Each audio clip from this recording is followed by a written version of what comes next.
നമസ്കാരം. യൂറോപ്പ് മലയാളി ജേണലിലേക്ക് ഏവർക്കും ഹാർദമായ സ്വാഗതം. കേരളത്തിൽ നിന്നും വിദേശത്ത് പോകുന്ന ഓരോ മലയാളിയുടെയും ആഗ്രഹമാണ് എന്തെങ്കിലും സമ്പന്നരായി തിരികെ എത്തി സന്തോഷമായി കഴിയണമെന്നുള്ളത്. പക്ഷേ ഇത് എത്രത്തോളം പ്രാവർത്തികമാണ്? ആഗ്രഹിച്ചതെല്ലാം നേടിയിട്ടും തിരികെ എന്തുകൊണ്ട് ഇവർ വന്ന് താമസിക്കുന്നില്ല? ഈ വിഷയത്തെക്കുറിച്ചാണ് ഇന്ന് യൂറോപ്പ് മലയാളി ജേണൽ ചർച്ച ചെയ്യുന്നത്. ഏവർക്കും സ്വാഗതം.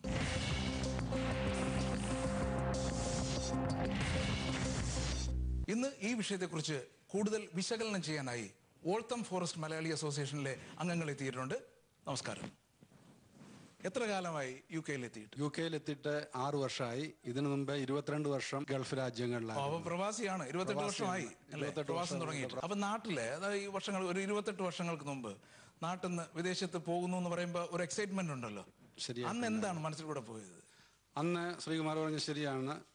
കുറച്ച് പൈസ ഉണ്ടാക്കി നാട്ടിൽ തിരികെ വന്ന് ജീവിക്കണം എന്നുള്ളൊരു ആഗ്രഹമായിരുന്നു ഉണ്ടായിരുന്നത്. പക്ഷേ വിദേശത്തെത്തി അവിടുത്തെ സൗകര്യങ്ങൾ മനസ്സിലായി കഴിഞ്ഞപ്പോഴത്തേന് കൂടുതൽ ഉയരങ്ങളിലേക്ക് എത്തണം എന്നുള്ളൊരു ആഗ്രഹം ഉണ്ടായിരുന്നു. ഗൾഫിൽ അത് സാധ്യമല്ല എന്ന് മനസ്സിലായപ്പോഴാണ് യൂറോപ്പിലേക്ക് അവസരം കിട്ടിയപ്പോൾ യൂറോപ്പിലെത്താൻ സാധിച്ചത്. ഇപ്പോഴത്തെ ഒരു മാനസികാവസ്ഥ എന്താണ്? ഇപ്പോഴത്തെ മാനസികാവസ്ഥ എന്ന് പറഞ്ഞാൽ നാട്ടിലേക്ക് പോകാൻ ആഗ്രഹിക്കുന്നില്ല എന്നുള്ളതാണ് സത്യം. ഇവിടെ നമ്മുടെ നാടിനെക്കാട്ടിൽ കൂടുതലായ സൗകര്യങ്ങളുണ്ട്. കുട്ടികളുടെ വിദ്യാഭ്യാസത്തിനാണേലും ജോലി കാര്യത്തിലാണേലും നാട്ടിനെക്കാട്ടിലുള്ള എത്രയോ അവസരങ്ങളാണ് ഇവിടെ ഉള്ളത്. ഈ അവസരം നമ്മുടെ നാട്ടിലുണ്ടോ എന്നുള്ളത് വലിയൊരു സംശയം തന്നെയാണ്.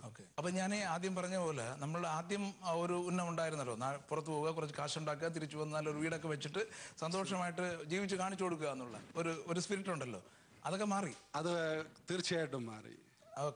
ഇന്ത്യയിൽ നിന്ന് വെളിയിൽ പോയി നമ്മൾ വിദേശ രാജ്യങ്ങളിൽ പോയി കുറച്ച് പൈസ ഉണ്ടാക്കുന്നു. പക്ഷേ ഏതൊരു മലയാളികളുടെയും ഒരു സ്വപ്നമാണ് എന്തെങ്കിലും ഒരു ദിവസം നമ്മൾ കേരളത്തിലേക്ക് പോകുന്നു, അവിടെ ഒരു വീട് വെക്കുന്നു, അവിടെ നമ്മൾ താമസിക്കുന്നു എന്നുള്ളത്. പക്ഷേ ഇന്നത്തെ ജീവിത നിലവാരവും അല്ലെങ്കിൽ ആ സാഹചര്യങ്ങളും നമ്മളെ വിദേശത്ത് നിന്ന് തിരിച്ച് നാട്ടിലേക്ക് പോകാൻ അനുവദിക്കുന്നില്ല.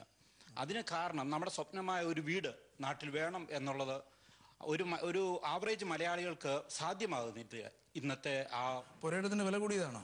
തീർച്ചയായിട്ടും പുരയിടത്തിന് വില കൂടി, അതിന്റെ മെറ്റീരിയൽസിന് വില കൂടി, എല്ലാ കാര്യങ്ങളും നോക്കുമ്പോൾ ഒരു വീട് നമുക്ക് അവിടെ സെറ്റപ്പ് ചെയ്യാനുള്ള ഒരു സാഹചര്യം ഉണ്ടാകുന്നില്ല ഇപ്പം. പിന്നെ ഇന്ന് നമ്മളിവിടെ ജീവിക്കുന്ന ആ സ്റ്റാൻഡേർഡിൽ അവിടെ ചെന്ന് ജീവിക്കാൻ നമുക്ക് പറ്റുമോ എന്നുള്ളൊരു ഭയമുണ്ട് മനസ്സിൽ. പിന്നെ നമ്മളുടെ കുട്ടികളുടെ വിദ്യാഭ്യാസം അത് ഇവിടുത്തെ പോലെ അവിടെ സാധിക്കുമോ എന്നുള്ള വേറൊരു ഭയം. അങ്ങനെ പല ഫാക്ടേഴ്സ് ഉണ്ട് ആക്ച്വലി നമ്മൾ തിരിച്ച് നാട്ടിലേക്ക് പോകുന്നതിന്. വർഷമായി പ്രവാസം തുടങ്ങിയിട്ട് ഞാൻ 87 നാട് വിട്ടാണ്. ഗൾഫിലായിരുന്നു. ഇപ്പം യു കെ വന്നിട്ട് 8 വർഷമായി. മറ്റൊരു കാര്യം ചോദിക്കട്ടെ, നിങ്ങൾ ഗൾഫിലായിരുന്നു, എത്ര വർഷം ഗൾഫിലുണ്ടായിരുന്നു? 9 വർഷം. 9 വർഷം ഉണ്ടായിരുന്നു. ആ 9 വർഷവും നമുക്ക് ഇങ്ങനെ ഒരു ചിന്ത ഉണ്ടാവാൻ സാധ്യതയില്ലെന്ന് വിചാരിക്കുന്നു അല്ലേ? നമുക്ക് ഇവിടെ സെറ്റിൽ ചെയ്യേണ്ടി വരും. ആക്ച്വലി ഗൾഫിലെ ജീവിതവും യൂറോപ്പിലെ ജീവിതവും എന്റെ അഭിപ്രായത്തിൽ രണ്ടാണ്. ഗൾഫിൽ ജീവിക്കുമ്പോൾ എന്തായാലും തീർച്ചയായിട്ടും ഞാൻ നാട്ടിലേക്ക് തിരിച്ചു പോകും എന്ന് തന്നെയാണ് മനസ്സിൽ ചിന്തിക്കുന്നത്. പക്ഷെ യൂറോപ്പിൽ വന്നപ്പോൾ ആ ചിന്താഗതി മാറി. ഇവിടെ നമുക്ക് സെറ്റിൽ ചെയ്യാം, ഇവിടെ നമുക്ക് സ്ഥിരമായി ജീവിക്കാം, ഒരു വീട് വാങ്ങി, അങ്ങനെ ചിന്തിക്കുമ്പോൾ ഓക്കെ ഇനിയിപ്പോ നാട്ടിലേക്ക് പോയില്ലെങ്കിലും വലിയ കുഴപ്പമില്ല എന്നുള്ള ഒരു ചിന്ത, അത് തന്നെ കഴിഞ്ഞുകൂടാം എന്ന് ചിന്തിക്കുന്നു. നാട്ടിൽ നിന്ന് മസ്കറ്റിലേക്ക് എത്തിയപ്പോൾ തീർച്ചയായിട്ടും കുറച്ച് പണമൊക്കെ ഉണ്ടാക്കി നല്ലൊരു വീടൊക്കെ പണിത് മറ്റുള്ളവരെ പോലെ കുറച്ച് പോഷൊക്കെ ആയിട്ട് ഹസ്ബൻഡ് ഒരു കാറൊക്കെ മേടിച്ചിട്ട് അങ്ങനെ ഒരു പോസ്റ്റ് ലൈഫ്, ഒരു ഹൗസ് വൈഫിന്റെ ലൈഫ് ഞാനും ചിന്തിച്ചത്. നീണ്ട 15-17 വർഷം ദുബായ് മസ്കറ്റ് വർക്ക് ചെയ്തിട്ടും ആ ഒരു അവസ്ഥയിലേക്ക് പോവാൻ സാധിക്കാത്തൊരവസ്ഥയായിരുന്നു. അതെന്തുകൊണ്ടാണ്? കൂടുതലും ആഗ്രഹങ്ങൾ മാറുന്നുണ്ടായിരിക്കും. ആഗ്രഹങ്ങൾ എന്നും ഉണ്ടായിരുന്നു, പക്ഷെ നമ്മുടെ ബാധ്യതകൾ കൂടിക്കൊണ്ടിരിക്കുവായിരുന്നു. നമ്മുടെ നാട്ടിലുള്ള പേരൻസ്, നമ്മളുടെ സഹോദരങ്ങള്, അവരുടെ ആവശ്യങ്ങൾ കൂടുന്തോറും നമ്മളുടെ ആവശ്യങ്ങൾ മാറ്റിവെക്കേണ്ട അവസ്ഥയിലേക്ക് വന്നു. അപ്പൊ തീർച്ചയായിട്ടും ഞങ്ങൾക്ക് അതിനൊന്നും, ഞങ്ങൾക്ക് എൻ്റെ ഹസ്ബൻഡും എനിക്കും ഹാർഡ് വർക്ക് ചെയ്തിട്ട് പോലും അങ്ങനെ ഒരു ഹൈ സ്റ്റാൻഡേർഡ് ഓഫ് ലൈഫിലോട്ട് തിരിച്ചു പോകാൻ ഞങ്ങൾക്ക് പറ്റത്തില്ലായിരുന്നു. പ്രശ്നം എന്നറിയോ, നമ്മൾ ഈ ഹൈ സ്റ്റാൻഡേർഡ് എന്ന് പറയുന്നത് നമ്മൾ നിശ്ചയിക്കുന്നതാണ്. തീർച്ചയായിട്ടും. അപ്പൊ ഏത് സ്റ്റാൻഡേർഡ്, നമ്മൾ സ്റ്റാൻഡേർഡ് മാറിക്കൊണ്ടിരിക്കുന്നതാണ് ഈ പ്രശ്നം. സ്റ്റാൻഡേർഡ് മാറുന്നുണ്ട്, ഒപ്പം നമ്മുടെ പ്രശ്നങ്ങൾ കൂടുന്നുണ്ട്. നമുക്ക് ഫിയസ്റ്റ കാറിലും പോവാം, ബെൻസ് കാറിലും പോവാം അല്ലേ? അപ്പൊ 2 സ്റ്റാൻഡേർഡായി. അപ്പൊ അതിനുള്ള ആവശ്യങ്ങൾ കൂടി വരുന്നു. മറ്റുള്ള സ്ഥലങ്ങളിൽ പോകുമ്പോഴത്തേക്കും നമ്മളുടെ സ്റ്റാൻഡേർഡ് ഓഫ് ലിവിങ് വ്യത്യാസം ഉണ്ടാവും, അതുണ്ടാവും. തീർച്ചയായിട്ടും നമ്മൾ നാട്ടിൽ ചെല്ലുമ്പം നമ്മുടെ അതേ സിറ്റുവേഷനിൽ ചെയ്യുന്നവര് ഇന്ന് നമ്മൾ ജീവിക്കുന്നതിലും കൂടുതൽ സ്റ്റാൻഡേർഡ് ജീവിക്കുമ്പോൾ തിരിച്ച് നമുക്ക് നാട്ടിൽ ചെല്ലണമെങ്കിൽ അതിനുള്ളൊരു ഫൈനാൻസ് നമ്മുടെ കയ്യിൽ വേണം, ലിക്വിഡ് ക്യാഷ് വേണം.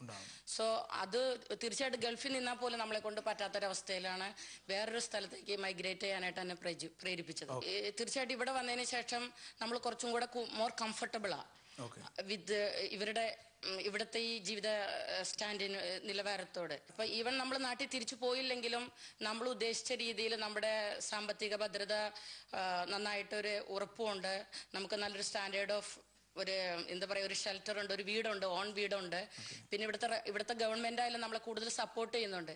അപ്പൊ ഇനി ഒരിക്കലും നാട്ടിൽ പോയിട്ട് ഒരു ജീവിതം എനിക്ക് തോന്നുന്നില്ല ഞാൻ ഇഷ്ടപ്പെടുന്നുണ്ടെന്ന്. അല്ല, അതിന്റെ പ്രശ്നം ഇപ്പൊ മിഡിൽ ഈസ്റ്റിന് ഇവിടെ വന്നതാണ് പ്രശ്നം അല്ലേ? അല്ല, ദൈവം അങ്ങനെ ഒരു ചാൻസ് ഒരുക്കിയത് കൊണ്ട് അറ്റ്ലീസ്റ്റ് നാട്ടിൽ പോയി ജീവിച്ചില്ലെങ്കിൽ പോലും ഇവിടെ നമ്മൾ ഉദ്ദേശിച്ച രീതിയിൽ ജീവിക്കാൻ പറ്റുന്നുണ്ട്. എന്തൊക്കെ ബുദ്ധിമുട്ടുകളാണ് നമ്മുടെ നാടുമായിട്ട് കമ്പയർ ചെയ്യുമ്പോൾ തോന്നുന്നത്? ഇപ്പൊ നാട്ടിൽ പോയി സെറ്റിൽ ചെയ്യണം എന്ന് ആഗ്രഹിക്കുമ്പം നമ്മളിപ്പോ UK സെറ്റിൽ ചെയ്താൽ ഉണ്ടാകുന്നതിനേക്കാൾ ബുദ്ധിമുട്ടുകൾ എന്തൊക്കെയാണ്? ഒരു ചെറിയ 1-2 എക്സാമ്പിൾ. കൂടുതലും ഞാനിപ്പോ ലീവിന് പോകുമ്പോൾ നമ്മൾ തീർച്ചയായിട്ടും ഉദ്ദേശിക്കുന്നത് ഇപ്പം ബ്രിട്ടീഷുകാര് ഹോളിഡേയ്സിന് പോകുമ്പോൾ അവര് ഓൺ എൻജോയ് ചെയ്യുന്നുണ്ട്. പക്ഷെ ഞങ്ങളെ പോലുള്ള കുറെ ഹൗസ് വൈഫ്മാർ ഇവിടുന്ന് ഫാമിലി ആയിട്ട് ഇത്രയും ടിക്കറ്റ് എല്ലാം പോയിട്ട് 10 months ഇവിടെ വർക്ക് ചെയ്ത് 2 months നമ്മൾ ഹോളിഡേയ്സിന് പോയാൽ ഒരിക്കലും എനിക്ക് തോന്നുന്നില്ല ഒരു മലയാളി സ്ത്രീക്കും ഒരു ആവശ്യത്തിനുള്ള ഒരു കംഫർട്ട് ഹസ്ബൻഡ് വീട്ടിലായാലും നമ്മുടെ ഓൺ വീട്ടിലായാലും കിട്ടുന്നുണ്ടെന്ന്. എല്ലാവരും സ്ട്രഗിൾ ചെയ്യുന്നുണ്ട്. ഞാനിപ്പോ ഇവിടെ എനിക്കൊരു ഡേയ്സ് ഓഫ് ഉണ്ടെങ്കിൽ ചിലപ്പോൾ ഞാനതൊരു എക്സ്ട്രാ ജോബ് ചെയ്യുന്നുണ്ടാവും. അതെല്ലാം അങ്ങനെ സേവ് ചെയ്തായിരിക്കും നമ്മൾ നാട്ടിൽ ചെല്ലുന്നത്. ഈ സെയിം തിങ് നമ്മൾ നാട്ടിൽ ചെന്നാലും ഒരിക്കലും നമുക്കൊരു 6 മണി കഴിഞ്ഞിട്ട് ഉറങ്ങാൻ പറ്റുമെന്ന് എനിക്ക് തോന്നുന്നില്ല. അതിനു വേണ്ടി നമ്മുടെ ബ്രദേഴ്സിന്റെയോ സിസ്റ്റേഴ്സിന്റെയോ വൈഫും പിള്ളേരും എല്ലാം 8 മണി 10 മണി വരെ കിടന്ന് ഉറങ്ങിയാൽ അതൊരു വിഷയമല്ല. അപ്പൊ എനിക്ക് തോന്നുന്നില്ല ഭൂരിഭാഗം എന്നെ പോലുള്ള കുറെ പ്രശ്നം എന്നറിയോ, നിങ്ങൾ മാറുന്നത് അനുസരിച്ചിട്ട് നിങ്ങളെ വീട്ടുകാർ മാറുന്നില്ല എന്നുള്ളതായിരിക്കും. തീർച്ചയായിട്ടും അതായിരിക്കാം. പക്ഷെ നമുക്ക് അവരെ 2 മാസം കൊണ്ട് കുറ്റപ്പെടുത്താനോ അല്ലെങ്കിൽ അവരെ ശരിയാക്കാനോ പറ്റത്തില്ല. അപ്പൊ നമ്മൾ ആ ഒഴുക്കിനനുസരിച്ച് അവിടെ ജീവിച്ചിട്ട് തിരിച്ചു പോരും. ഇങ്ങോട്ട് വരില്ല എന്ന് പറഞ്ഞാണ് തിരിച്ചു വരുന്നത്. തീർച്ചയായിട്ടും എന്റെ മക്കള് പോലും ചിലപ്പോ പറയും ലാസ്റ്റ് ഇയറിൽ നിങ്ങൾ ഓൾഡ് പേരൻസിന്റെ കൂടെ സ്പെൻഡ് ചെയ്തു ഹോളിഡേയ്സിന്, സോ ഈ ടൈമിൽ ഈ വർഷം നിങ്ങൾ അങ്ങനെ പോവാണെങ്കിൽ ഞങ്ങൾ വരുന്നില്ല. അത് ആ കുട്ടികളുടെ ഭാഗത്തു നിന്ന് എപ്പോഴെങ്കിലും ചിന്തിച്ചിട്ടുണ്ടോ? ഇപ്പൊ അവർ ഇവിടുത്തെ കംഫർട്ടിൽ ജനിച്ചു വളർന്ന കുട്ടികള് അവിടെ വന്നിട്ട് നേരത്തെ നിങ്ങൾക്ക് തന്നെ അഡ്ജസ്റ്റ് ചെയ്യാൻ പറ്റാത്ത ഒരു സാഹചര്യത്തിൽ അവർ ജീവിക്കണമെന്ന് പറയുന്നത് ഒരു ബുദ്ധിമുട്ടാണ്. അപ്പൊ അതുകൊണ്ട് നമ്മൾ പേരൻസ് എന്നുള്ള രീതി ചെയ്യേണ്ടതെന്നറിയാം, പോകുമ്പോൾ മേക്ക് ഷുവർ അവരൊരു ഹോളിഡേ റിസോർട്ടിലോ എവിടെയെങ്കിലും ഹോളിഡേക്ക് കൊണ്ടുപോകുന്ന ഒരു പ്രതീതി അവർക്ക് ഉണ്ടാക്കി കൊടുക്കണം. അല്ലെങ്കിൽ അവർ അടുത്ത വർഷം വരില്ല കൂടെ. തീർച്ചയായിട്ടും. പക്ഷെ ശ്രീകുമാർ പറഞ്ഞതുപോലെ ഒരിക്കലും നടക്കത്തില്ല. കാര്യം നമ്മൾ വളർന്ന സിറ്റുവേഷനിൽ നമുക്ക് പേരൻസ് ഉണ്ട്, ഹസ്ബൻഡിന്റെ പേരൻസ് ഉണ്ട്. നാട്ടിൽ പോയിട്ട് ഒരു ഹോളിഡേ പോകണമെങ്കിൽ 2 ബസ് പിടിക്കേണ്ടി വരും അല്ലേ? സോ ഫുൾ ടൈം ഞാനും എന്റെ ഹസ്ബൻഡും മിക്കവാറും പേരൻസിന്റെ അടുത്തും ആന്റിമാരുടെ അടുത്തും പ്രത്യേകിച്ച് പ്രായത്തിവരുടെ അടുത്തൊക്കെ ആയിരിക്കും നമ്മൾ വിസിറ്റ് ചെയ്യുന്നത്. ഓക്കെ, ഉള്ളി ഒരു വീക്കിൽ ഒരു 2-3 days ആയിരിക്കും മക്കൾക്ക് വേണ്ടി സ്പെൻഡ് ചെയ്യണേ. ഈ 4 days അവര് നാട്ടില് റൂമിലിരിക്കായിരിക്കും, വീട്ടിലിരിക്കായിരിക്കും. സ്പെഷ്യലി അവർക്ക് നാട്ടിൽ പോയിട്ട് ഒന്നും അറിയില്ല, പുറത്ത് പോയി മിങ്കിൾ ചെയ്യാൻ അറ്റ്ലീസ്റ്റ് ഒരു ലൈബ്രറി പോയിരിക്കാൻ പോലെ അവരെ കൊണ്ട് പറ്റത്തില്ല. പിന്നെ ഉള്ളി ഇന്റർനെറ്റും അങ്ങനെയുള്ള സൗകര്യങ്ങളെ നമുക്കുള്ളൂ. പിന്നെ നമ്മുടെ ഇവിടുത്തെ പോലെ ഒരു ക്ലബോ അല്ലെങ്കിൽ ഒരു സ്വിമ്മിംഗ് പൂളോ അത്രയും ഒരു ഫെസിലിറ്റി ഒരു നാട്ടിലും ഇന്ന് നമ്മുടെ നാട്ടിലുണ്ട്. പക്ഷെ അത്രയും അങ്ങോട്ട് പ്രാവർത്തികമല്ല. അല്ല, അങ്ങനെയുള്ള സ്ഥലങ്ങളിൽ കൊണ്ടുപോകുന്നില്ല എന്നുള്ളതാണ് നിങ്ങളുടെ ബുദ്ധിമുട്ട്. തീർച്ചയായിട്ടും അതും ഒരു വിഷയമാണ്. നമ്മൾ ചിന്തിക്കുന്നുണ്ട് അതൊന്ന് ട്രൈ ചെയ്യാനായിട്ട്. അടുത്ത തലമുറയിൽ വരുന്ന കുട്ടികള് നാട്ടിൽ പോകാൻ എൻകറേജ് ചെയ്യണമെങ്കിൽ നമ്മൾ ഹോളിഡേക്ക് പോകുമ്പോൾ ഈ അമ്മാമ്മയെ കാണിക്കുന്ന എല്ലാവരെയും കാണിക്കണം. പക്ഷേ അറ്റ് ദ സെയിം ടൈം അവർക്കൊരു 2 ദിവസമെങ്കിലും ഒരു നല്ലൊരു ഹോളിഡേ കൊടുക്കാൻ ശ്രമിക്കണം. നമ്മൾ വർക്കൗട്ട് ചെയ്യുന്നുണ്ട് അതുപോലെ ഒന്ന് മൂവ് ചെയ്യാനായിട്ട്.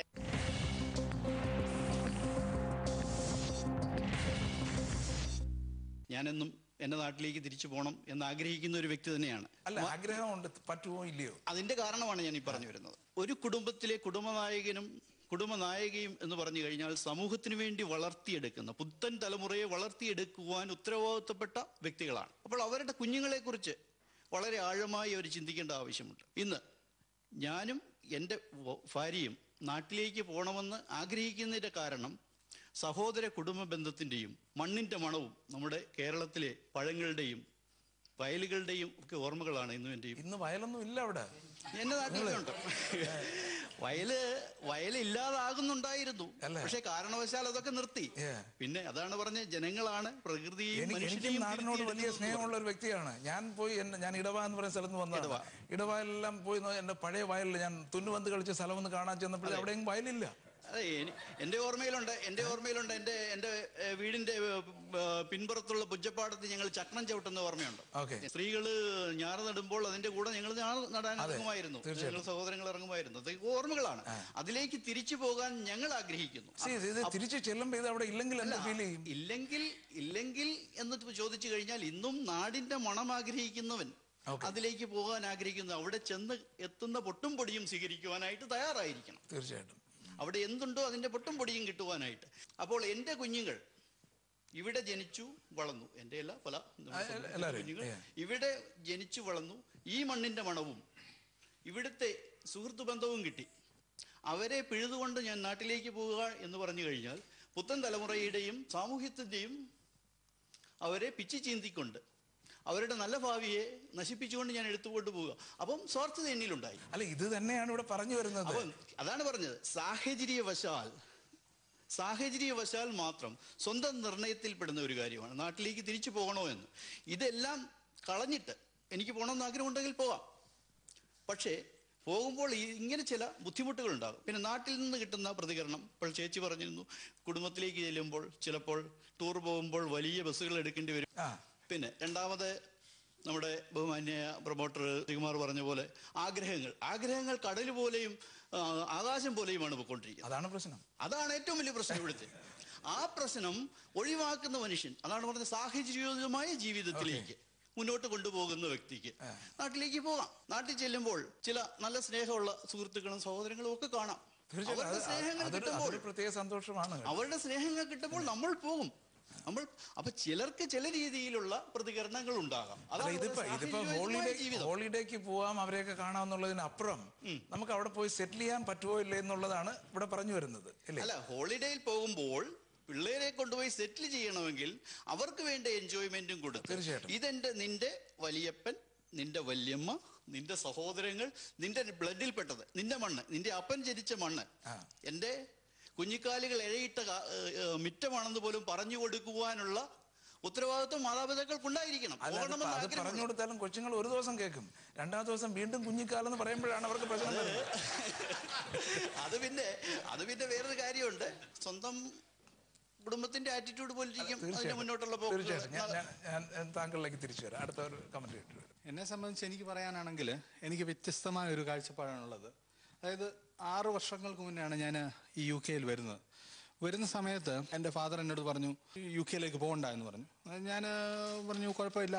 അന്നേരം എന്താ കാരണം എന്ന് ചോദിച്ചാൽ പറഞ്ഞു, യൂറോപ്പിലോ അല്ലെങ്കിൽ അമേരിക്കയിലോ ഒക്കെ പോവുകയാണെങ്കിൽ ആൾക്കാർ തിരിച്ചു വരത്തില്ല, അതുകൊണ്ട് നീ പോകണ്ട എന്ന് പറഞ്ഞു. ഇല്ല, ഞാൻ പറഞ്ഞില്ല, കുഴപ്പമില്ല, ഞാൻ പോവും, എന്തായാലും ഡെഫിനറ്റായിട്ട് ഞാൻ തിരിച്ചു വരും എന്ന് പറഞ്ഞ് ഒക്കെയാണ് പോകുന്നത്. പക്ഷേ ഇവിടെ വന്ന് ഇന്ന് ഞാൻ എൻ്റെ 100% ആ ഒരു മെന്റാലിറ്റി ഞാൻ ഇന്നും കീപ്പ് ചെയ്യുന്നു. നമ്മൾക്ക് ഇവിടെ കിട്ടുന്ന ഒരു എൻജോയ്മെന്റിനപ്പുറം ഒരു ജീവിതത്തിന് ഒരുപാട് അർത്ഥങ്ങൾ ഞാൻ നാട്ടിൽ കാണുന്നു.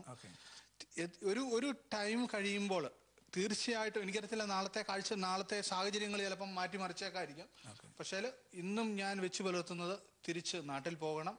ഒരു 45-50 വയസ്സാകുമ്പോഴത്തേക്ക് നാട്ടിൽ പോയി സെറ്റിൽ ചെയ്യണം. അപ്പൊ അതിനുള്ള ഒരു തയ്യാറെടുപ്പൊക്കെ ഞാൻ നടത്തുന്നുണ്ട്. ഒരു 5 വർഷം കഴിയുമ്പോഴും കാണണം. അതായത് ഓരോ വട്ടം നാട്ടിൽ പോകുമ്പോഴും അതൊന്നുകൂടെ ഒന്ന് ഊട്ടിയുറപ്പിക്കുന്ന നിലപാടാണ് ഞാൻ എപ്പോഴും എടുക്കുന്നത്. ഞങ്ങൾക്ക് 5-6 വർഷം ഇതൊക്കെ ചെയ്തിരുന്നു കേട്ടോ. 10 വർഷം കഴിയുമ്പോഴാണ് തിരിഞ്ഞു വരുന്നത്. കുറ്റം പറയുന്നില്ല. അതായത് UK വന്ന 99% മലയാളികളും തിരിച്ചു പോകാറില്ല, എന്നാൽ 1% തിരിച്ചു പോകാറുണ്ട്.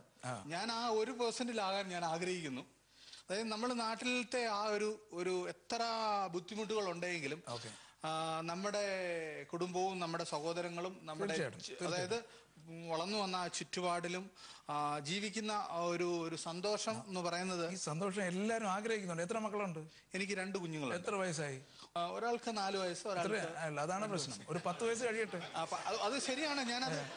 ഞാനത് മനസ്സിലാക്കുന്നുണ്ട്. സാഹചര്യം കുറച്ച് കഴിയുമ്പോൾ താങ്കൾ തന്നെ പറയും, ഞങ്ങളെ കുഞ്ഞുങ്ങളുടെ ജീവിതമല്ലേ നമുക്ക് നോക്കാനുള്ളത്. ഞാൻ അതിനെ ആർഗ്യുമെന്റ് ചെയ്യാൻ അല്ല, ഇത് നമ്മൾ കണ്ടുവരുന്ന ഒരു സാഹചര്യം പറഞ്ഞു. ശരിയാണ്. UK-ലെ ഒരു തിരിച്ചു പോകണം എന്നാണ് ഞങ്ങൾക്കും ആഗ്രഹം. അല്ലല്ല, അങ്ങനെ ഒരു 10-15% ആൾക്കാരെ തിരിച്ചു പോകുന്നു എന്ന് ആഗ്രഹിക്കുന്നുള്ളൂ. അല്ല, ഇവിടെ വന്ന് ആൾക്കാർ ഇവിടെ കൂടുതൽ സൗകര്യങ്ങളുണ്ട്. അന്നേരം പൊതുവെ ആൾക്കാർ വിചാരിക്കും, എന്തിനാ നാട്ടിൽ പോകും, നാട്ടിൽ ചെല്ലുന്നുണ്ടെങ്കിൽ പല കൊതുക്, റോഡിൽ കൂടെ ആണെങ്കിൽ വണ്ടി ഓടിക്കാൻ പറ്റത്തില്ല, അതിലെ വരുന്നു പട്ടി പൂച്ച, ഇതെല്ലാം പ്രശ്നമാണ്. അന്നേരം ആൾക്കാർ വിചാരിക്കും ഇവിടെ പല ജീവിത സാഹചര്യങ്ങൾ ഒരുപാട് വലുതാണ്. ഒരു ഇലക്ട്രിസിറ്റി ബില്ല് അടിക്കണമെങ്കിൽ ഓൺലൈൻ അടിക്കാം. എല്ലാം മാറും. ഇന്ത്യയിലും മാറും, കേരളത്തിലും തീർച്ചയായിട്ടും മാറും. അന്നേരം ആ ഒരു നല്ല സാഹചര്യങ്ങളൊക്കെ വരുമ്പോൾ നമ്മൾ പണം ഉണ്ടെങ്കിൽ നാട്ടിൽ തന്നെയാണ് ഏറ്റവും സന്തോഷകരമായി ജീവിക്കാൻ കഴിയുന്നതെന്ന് എനിക്ക് തോന്നുന്ന എൻ്റെ ഒരു കാഴ്ചപ്പാട്. Okay, thank you. ഞാൻ തിരിച്ചു വരാം. ഞാൻ പറഞ്ഞു വന്നത്, ഞാനും ഇവിടെ വന്നപ്പോൾ ആഗ്രഹിച്ച കുറച്ചുകൂടെയൊക്കെ ജോലിയൊക്കെ കഴിഞ്ഞ് നാട്ടിൽ പോയി നാട്ടിലെ പഴയ കൂട്ടുകാരുമായിട്ട് കലങ്കയിലൊക്കെ ഇരുന്ന് ചെസ് മോളൊക്കെ അടിച്ച് പഴയ പുതുക്കണമെന്നൊക്കെ. ഇപ്പൊ കലങ്കിരുന്ന പോലീസ് പിടിക്കും. നാട്ടിലത്തെ സുഖം ഒന്ന് വേറെ തന്നെയാണ്. ഇവിടെ എന്തെല്ലാം ഉണ്ടെന്ന് പറഞ്ഞാലും നാട്ടിലൊന്ന് കാല് കുത്തി കഴിഞ്ഞാൽ, പ്ലെയിനിൽ നിന്ന് ഇറങ്ങി ഒന്ന് കാല് കുത്തി കഴിഞ്ഞാൽ ആ ഒരു സുഖം വരും. നമ്മുടെ സുരക്ഷിതം ഒന്ന് വേറെ തന്നെയാണ്. ഇവിടെ എത്ര സുരക്ഷിതം ഉണ്ടെന്ന് പറഞ്ഞാലും അല്ല, നാട്ടിൽ നമുക്ക് എന്ത് വേണോ ചെയ്യാന്നുള്ളതാണ്. എന്ത് വേണേലും ചെയ്യാം. അതാണ് ആരെങ്കിലും എന്ത് ചെയ്ത് അകത്ത് പോയി കഴിഞ്ഞാൽ ആരുണ്ട് ഇറക്കിക്കൊണ്ട് വരാൻ. അതാണ് പ്രശ്നം. അത് കറക്റ്റാണ്. കാരണം ഈ രാജ്യത്ത് ഒരു നിയമമുണ്ട്, എന്ത് വേണോ ചെയ്യാൻ പാടില്ല. ഇല്ല. ഇവിടെ നമുക്ക് ആരെ കുറച്ച് ഫ്രണ്ട്സ് ഉണ്ടെന്നല്ലാതെ നമുക്ക് വേണ്ടി ഒരു ഡിസിഷൻ മേക്ക് ചെയ്യാൻ ആരുമില്ല. നമ്മുടെ നാട്ടിലാണെങ്കിൽ നമ്മുടെ ഉപ്പാപ്പന്മാര്, അല്ലെ വലിയപ്പന്മാര്, അമ്മ, കൊച്ചമ്മമാര് എല്ലാരും ഉണ്ട്. നമ്മുടെ നാട്ടിൽ നിന്ന് ഇവിടെ വന്നപ്പോഴേ ഇപ്പൊ തിരിച്ചു പോകണമെന്ന് ആഗ്രഹമുള്ള ഒരു വ്യക്തി എന്നുള്ള രീതി ചോദിക്കുകയാണ്, എത്ര രൂപ ഉണ്ടാക്കിയിട്ട് തിരിച്ചു പോകണമെന്നാണ് ഒരു ആഗ്രഹം ഉണ്ടായിരുന്നത്? ഇപ്പം കോടി ഉണ്ടായാലും നാട്ടിൽ പോകാൻ പറ്റത്തില്ല. നമുക്കിപ്പം ഇവിടത്തെ പൈസ മാത്രമല്ലല്ലോ നമുക്കുള്ളത്. ഇപ്പൊ എനിക്ക് തോന്നുന്നു ഇവിടെ വന്നവരാരും റെഫ്യൂജി ആയിട്ട് വന്നവരല്ല. നാട്ടിൽ എന്തുവിലൊക്കെ ഉള്ളവര് തന്നെ 10 തലമുറയ്ക്ക് വേണ്ടിയിട്ട് സമ്പാദിച്ചിട്ട് പോകാന്ന് പറഞ്ഞു കഴിഞ്ഞാൽ ഇവിടുന്ന് ഒരിക്കലും പോകാൻ പറ്റത്തില്ല. അതാണ് വേറൊരു കാര്യം. അപ്പൊ നമുക്ക് എപ്പോഴെങ്കിലും തിരിച്ചു പോകണം എന്ന് പറയുമ്പോൾ ഇതൊരു പ്ലാനിങ് അല്ലേ? ഓക്കെ, 10 കോടി ഉണ്ടാക്കിയിട്ട് ഞാൻ തിരിച്ചു പോവാം, അല്ലെങ്കിൽ 1 കോടി ഉണ്ടാക്കിയിട്ട് തിരിച്ചു പോവാം, എന്തെങ്കിലും ഒരു വ്യക്തത വേണം. ജീവിക്കാനാണെങ്കിൽ സാധാരണക്കാരനെ കൂടെ അല്ല, ലക്ഷറി ആയിട്ടല്ല, അംബാനിയുടെ കൂട്ട് ജീവിക്കാനാണെങ്കിൽ അംബാനിയുടെ അത്തരം തന്നെ പൈസ. അവര് അങ്ങനെ പോലുള്ള കുറച്ച് ആൾക്കാരെ ഉള്ളൂ. ജീവിക്കാനാണെങ്കിൽ, നാട്ടിൽ ജീവിക്കാനാണെങ്കിൽ ഇച്ചിരി പുരയിടവും സാഹചര്യം ഉള്ളവരാണെങ്കിൽ ഇപ്പൊ 1 കോടി രൂപ ഉണ്ടെങ്കിലും ജീവിക്കാൻ പറ്റും. 2 പെൺപിള്ളേരുണ്ടെങ്കിലും അവരെ കെട്ടിച്ചു വിട്ടാലും ജീവിക്കാൻ പറ്റും. നാട് വിട്ടിട്ട് 20 വർഷമായി. 4 വർഷം സൗദിയിലായിരുന്നു. അത് കഴിഞ്ഞ് 16 വർഷമായിട്ട് ഇപ്പോൾ UK-ലാണ്. നാട് വിടാനുള്ള മെയിൻ സാഹചര്യം പോസ്റ്റ് ഗ്രാജുവേഷൻ ചെയ്യാന്നുള്ളതായിരുന്നു. ഞങ്ങൾ പാസ്സായ ഉടനെ 3 കൊല്ലം പോസ്റ്റ് ഗ്രാജുവേഷൻ ചെയ്യുമ്പം വെറും 700 രൂപയായിരുന്നു അന്നത്തെ സ്റ്റൈപ്പൻഡ്. എനിക്ക് എൻ്റെ വൈഫിനും ആ ഒരു സാഹചര്യം വെച്ചുകൊണ്ട് ഞങ്ങൾക്ക് ആരെയും സപ്പോർട്ട് ചെയ്യാൻ പറ്റില്ലായിരുന്നു. അന്ന് 2 ഡോക്ടേഴ്സ് ഒരു ഫാമിലിയിൽ ഉണ്ടായി കഴിഞ്ഞാൽ ഒരുപാട് പേര് നിങ്ങളെ നോക്കും. It will be on your shoulder. അങ്ങനെയാണ് ഞങ്ങൾ നാട് വിടാനുള്ള കാരണം. നാട് വിട്ടു, ഇവിടെ വന്ന് പോസ്റ്റ് ഗ്രാജുവേഷൻ ചെയ്തു, ഒരു സ്പെഷ്യലിസ്റ്റ് ഇൻട്രസ്റ്റ് എടുത്തു, അതിന് ട്രെയിനിങ് അതെല്ലാം കഴിഞ്ഞപ്പോഴാണ് മനസ്സിലാവുന്നത് ഈ സ്പെഷ്യലിസ്റ്റ് ഇൻട്രസ്റ്റും അതുമായിട്ട് തിരിച്ചു പോയാൽ നാട്ടിൽ അതേ വിധത്തിൽ പ്രാക്ടീസ് ചെയ്യാൻ പറ്റില്ല എന്ന്. എൻ്റെ പിള്ളേർ നാട്ടിലാണ് വളരുന്നത്, നാട്ടിലാണ് പഠിക്കുന്നത്. എനിക്കും ആഗ്രഹമുണ്ട് തിരിച്ചു പോകണം, വർക്ക് ചെയ്യണമെന്ന്. ഇതേ സ്റ്റാൻഡേർഡിൽ ഞാൻ വർക്ക് ചെയ്യുകയാണെങ്കിൽ അത് പ്രൈവറ്റ് ഹോസ്പിറ്റലായിരിക്കും. ഇവിടെ എനിക്ക് ഏതൊരാളെ പിടിച്ചിട്ട് ഏത് വിധത്തിൽ വേണമെങ്കിലും ട്രീറ്റ് ചെയ്യാം. അതിനുള്ള എല്ലാ പൈസയും കൊടുക്കുന്നതും എല്ലാ എക്കണോമിക് ഗവൺമെൻറ്റാണ് ചെയ്യുന്നത്. അതേ ഒരു സ്റ്റാൻഡേർഡ് വെച്ചിട്ട് എനിക്കൊരു പേഷ്യൻ്റ് നാട്ടിൽ നോക്കണമെന്നുണ്ടെങ്കിൽ ഒരു വിധത്തിലും പറ്റില്ല. അത് വേറൊരു വിധത്തിലുള്ള പ്രാക്ടീസായി മാറും. ആ ഒരേ ഒരു കാരണം കൊണ്ടാണ് ഞാൻ മാത്രം ഇവിടെ നിൽക്കുന്നത്. അപ്പൊ ഡോക്ടർ പറയുന്നത് ഒരു ജോബ് സാറ്റിസ്ഫാക്ഷൻ ഇവിടെ നല്ലോണം. ഞാൻ വന്ന കാര്യത്തിൽ ഫൈനാൻഷ്യൽ ഇൻഡിപെൻഡൻസ് ഇപ്പൊ ഉണ്ട്, അതൊരു പ്രോബ്ലം അല്ല. പിള്ളേർ ഇപ്പൊ നാട്ടിൽ പഠിക്കുന്നത്, ഞാൻ പിള്ളേരെ ആ ഒരു സെറ്റപ്പിലാണ് വളർത്തിയെടുക്കുന്നത്. അവർക്ക് ഇങ്ങനെ പുറത്തു പോകാനുള്ള ഒരു സാഹചര്യം അല്ലെങ്കിൽ പുറത്തു പോകാനുള്ള ഒരു മാനസികാവസ്ഥ ഉണ്ടാവരുത് എന്നുള്ള വിധത്തിലാണ് അവരെ വളർത്തിയത്. അവർ 10 കൊല്ലം ഇവിടെ ആയിരുന്നു. ഞങ്ങൾ എല്ലാ 6 മാസം നാട്ടിൽ പോവുമായിരുന്നു, കാണിച്ചു കൊടുക്കുകയായിരുന്നു നാടിനെ പറ്റി. ഇതാണ് നിങ്ങളുടെ നാട്, ഈ വിധത്തിലാണ് വളരേണ്ടത്, ഇതാണ് നിങ്ങളുടെ ഗ്രാൻഡ് ഫാദർ ഗ്രാൻഡ് മദർ. അങ്ങനെ വളർത്തിയെടുത്തു. അവർ GCSE മൂത്ത മാള് GCSE കഴിഞ്ഞുടനെ നാട്ടിൽ പോയി +1ഉം +2ഉം ചെയ്തു. നല്ല മാർക്കോടുകൂടി പാസ്സായി. കുറഞ്ഞൊരു മാർക്കിന് നമ്മുടെ എൻട്രൻസിൽ കിട്ടിയില്ല കേരളത്തിലെ. അങ്ങനെ മംഗലാപുരത്ത് പഠിക്കുന്നു. പക്ഷെ പഠിച്ചു കഴിഞ്ഞാൽ എനിക്ക് ഉറപ്പാണ് അവൾ അവിടെ തന്നെ പോസ്റ്റ് ഗ്രാജുവേഷൻ ചെയ്യണം എന്നുള്ള ഒരു ഉദ്ദേശത്തോടുകൂടിയാണ്. ഇപ്പോൾ ഫൈനൽ ഇയർ ആയി വരുന്നു, ആൾക്കുണ്ട്. ഇപ്പോൾ രണ്ടാമത്തെ ആള് എൻട്രൻസിന് പ്രിപ്പയർ ചെയ്തുകൊണ്ടിരിക്കുന്നു. അപ്പൊ തിരിച്ചു പോവാന്നുള്ളത് ഇറ്റ് ഡിപ്പെൻസ് നമ്മൾ എങ്ങനെയാണ് അത് എടുക്കേണ്ടത്. ഡോക്ടർ നേരത്തെ അത് പ്ലാൻ ചെയ്തുകൊണ്ടാണ് കുറച്ച് സാധ്യത തെളിഞ്ഞു വരുന്നത് അല്ലേ? നമ്മൾ അനുഭവിച്ച ഒരിത് കുട്ടികളുണ്ടായിരുന്നു. ഇവിടുത്തെ ഒരു സെറ്റപ്പ് വേറെയാണ് വളരുന്നത്. ഇവിടെ നമുക്ക് ഒരുപാട് കാര്യങ്ങൾ നമ്മൾ നഷ്ടപ്പെടുന്നുണ്ട് നമ്മുടെ ജീവിതത്തിൽ. അത് നമ്മൾ തിരിച്ചറിയുന്നത് വളരെ ലേറ്റ് ആയിട്ടായിരിക്കും അല്ലേ? അത് ആദ്യം ഉണ്ടായിരുന്നു. എന്റെ മകള് വളരുന്നത് എന്റെ അതേമാതിരി ആയിരിക്കണം, ആ മെന്റൽ ആറ്റിറ്റ്യൂഡോടെ ആയിരിക്കണം, അവരുടെ പ്രാക്ടീസ് അങ്ങനെ ആയിരിക്കണം എന്നുള്ളത് കൊണ്ട് നമ്മൾ പ്ലാൻ ചെയ്തുകൊണ്ട് അങ്ങനെ പറ്റി. അപ്പൊ നമ്മുടെ പ്ലാനിങ്ങിന് പോലും ഉണ്ടാവും നമ്മളെ തിരിച്ചു വരാൻ. ഞാനിപ്പം ഒരു 4-5 വർഷം കഴിഞ്ഞ് റിട്ടയർ ആകുമ്പോൾ തിരിച്ചു പോകാൻ ഉദ്ദേശിക്കുന്നുണ്ട്. അന്ന് പിന്നെ ഞാൻ വർക്ക് ചെയ്യില്ല നാട്ടില്. ആ ഒരു സാഹചര്യത്തിൽ അതിപ്പോ ഡോക്ടർക്ക് പോസിബിൾ ആവുന്ന എന്തുകൊണ്ടെന്നറിയാം? എത്രയോ വർഷങ്ങൾക്ക് മുമ്പ് ഡോക്ടർ ഇത് പ്ലാൻ ചെയ്തുകൊണ്ടാണ്. പക്ഷെ ഇവിടെ വരുന്നവരുടെ ജീവിത സാഹചര്യം എന്ന് പറയുന്നത് അതല്ല. നമ്മളിപ്പോ ഒരു തൊഴിലിനായിട്ട് ഇപ്പൊ 5-6 വർഷം അല്ലെങ്കിൽ 10 വർഷത്തിനകത്ത് വന്ന കൂടുതൽ ആൾക്കാർ അങ്ങനെയുള്ളവരാണെന്ന് വിചാരിക്കുന്നു. വരുമ്പോൾ നമ്മൾ ആദ്യമായിട്ട് കുറേ കാര്യങ്ങൾ നമ്മൾ അഡ്ജസ്റ്റ് ചെയ്യുന്നു. ഉദാഹരണത്തിന് ഇവിടുത്തെ വെതറുമായിട്ട് അഡ്ജസ്റ്റ് ചെയ്യണം, പിന്നെ ഇവിടുത്തെ ജീവിത സാഹചര്യമായിട്ട് അഡ്ജസ്റ്റ് ചെയ്യണം, പിന്നെ ലൈഫ് സ്റ്റൈലും മറ്റുമെല്ലാം വരുമ്പോഴത്തേക്ക് തന്നെ 3-4-5 വർഷം പോയി കഴിയും. അപ്പോഴത്തേക്ക് കുട്ടികളുമായിട്ട് വന്നവരാണ്, കുട്ടികൾ വളർന്നു കഴിയും, പിന്നെ അവരെ കൊണ്ടുപോകാനുള്ള സാധ്യത.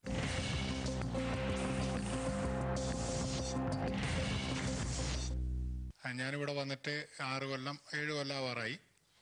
അപ്പോൾ ഞാൻ ഈ പറഞ്ഞ മാതിരി തന്നെ വളരെ ചെറുപ്പത്തിൽ നാട് വിട്ടു. കുറേ നാൾ ബോംബെയിലായിരുന്നു. അവിടെ നിന്ന് മസ്കറ്റിലോട്ട് പോയി. മസ്കറ്റിൽ ഒരു 25 കൊല്ലം ഉണ്ടായിരുന്നു ഞാൻ. അപ്പോൾ അതും കഴിഞ്ഞിട്ട് അവിടെ നിന്നാണ് ഞങ്ങൾ ഇവിടേക്ക് വരുന്നത്. മസ്കറ്റ് 25 വർഷം നിന്നിട്ടും ഈ ഒരു ചിന്താഗതി ഉണ്ടാവാൻ സാധ്യതയില്ലായിരുന്നു എന്ന് വിചാരിക്കുന്നു അല്ലേ? ഇല്ല, ഇങ്ങോട്ട് വരുന്നുള്ള യാതൊരു പ്രതീക്ഷയില്ലായിരുന്നു. തിരിച്ചു പോകേണ്ട ഭാഗത്തേക്ക് തന്നെയാണ്. മസ്കറ്റിലായിരിക്കുമ്പോൾ തീർച്ചയായിട്ടും തിരിച്ചു പോയേ പറ്റൂ. അപ്പോൾ ആ രീതിയിൽ ആയിരുന്നു ഞങ്ങൾ പ്രിപ്പയർ ചെയ്തുകൊണ്ടിരുന്നായിരുന്നേ.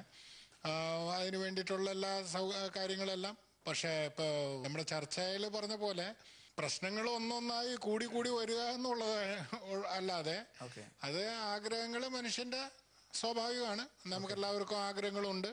ആഗ്രഹങ്ങൾ കൂടിയേ വരുള്ളൂ, ഒരിക്കലും കുറയാൻ പോകുന്നില്ല. മനുഷ്യന്റെ വളർച്ച അങ്ങനെയാണ്. അങ്ങനെയാണെങ്കിൽ പണ്ട് ഒരു കവിത ഉണ്ടായിരുന്നല്ലോ, 10 ലഭിച്ചാൽ 100 മോഹം, 100 ലഭിച്ചാൽ 1000 വേണമെന്നൊക്കെ പറഞ്ഞിട്ട് ഒരു പാട്ടില്ലേ? ഇടയ്ക്കിടയ്ക്ക് ഞാനും കവിത എഴുതാറുണ്ട്.